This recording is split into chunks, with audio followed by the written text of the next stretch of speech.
So you're thinking about building a router table and you'd like some type of lift mechanism to move the router up and down easily and precisely. This is a quick video to show you how I did it. First off, go out and buy this Skil 10 amp variable speed electronic feedback router.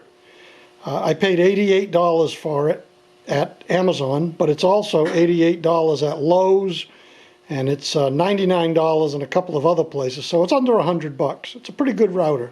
And what I did is I cut a board that fits between my table saw and the extension so that I can use the full table saw as a table for the router. But I'm going to tell you, this was one of the easiest projects I've ever done. If you look at this board, you'll see there are 8 holes, well actually 9, but there's 4 and 4. The 4 outside holes were for another router, a plunge router that I used to mount to this board, and it was a real problem because every time I needed it as a plunge router I had to demount it and then put it back together and whatnot, and I just didn't want to deal with it.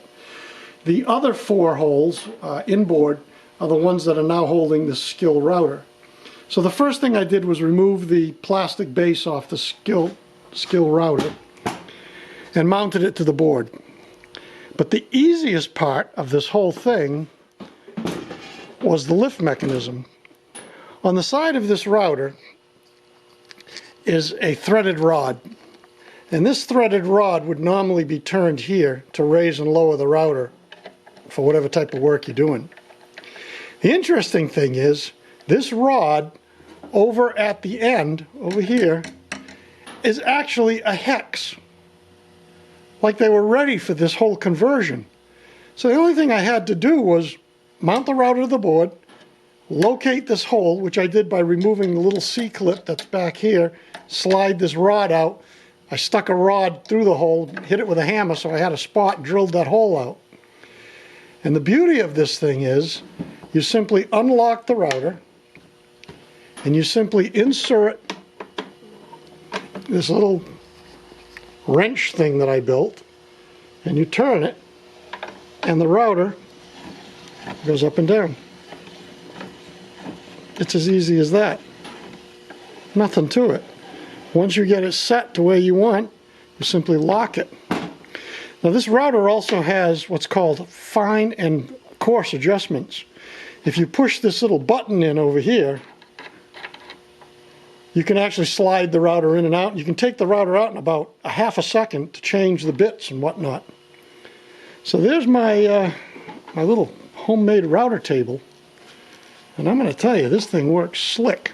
I can't wait to take it and put it in the table saw and give it a shot. So there you have it.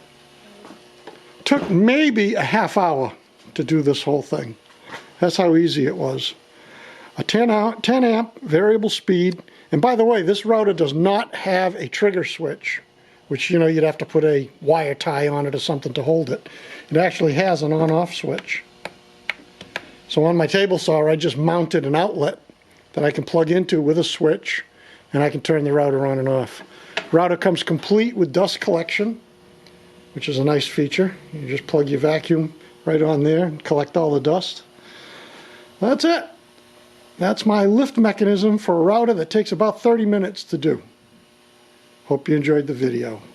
Out.